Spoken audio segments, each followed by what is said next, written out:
Azərbaycan prezidenti İlham Əliyev ABŞ prezidenti Donald Trampa Truth Social hesabında paylaşıma görə təşəkkür edib. Media TV xəbər verir ki, dövlət başçısı bu barədə X sosial şəbəkə hesabında yazıb. Prezident Donald Trump, təşəkkür edirəm. Truth Social hesabınızda paylaşdığınız xoş sözlərinizə görə minnətdaram. Azərbaycan və Ermənistan arasında sülh prosesinin irəlilədilməsində və tarixi Vaşinqton samitinə ev sahibliyi etməyinizdə oynadığınız mühüm rolu yüksək qiymətləndirirəm. Azərbaycan prezidenti qeyd edib. Dövlət başçısı vurğulayıb ki, Donald Trump Azərbaycan ilə Amerika Birləşmiş Ştatları arasında əbədi dostluğun və formalaşmaqda olan strateji tərəfdaşlığın memarıdır. Dostluğumuza böyük önəm verirəm.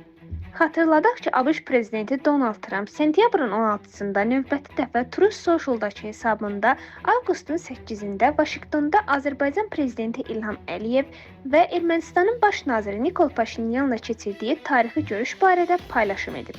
O bildirib ki, Azərbaycan və Ermənistan arasında müharibənin həllinə kömək etmək və eyni zamanda bu iki böyük lider və insanla Prezident İlham Əliyev və baş nazir Nikol Paşinyanla dost olmaq onun üçün böyük şərəfdir.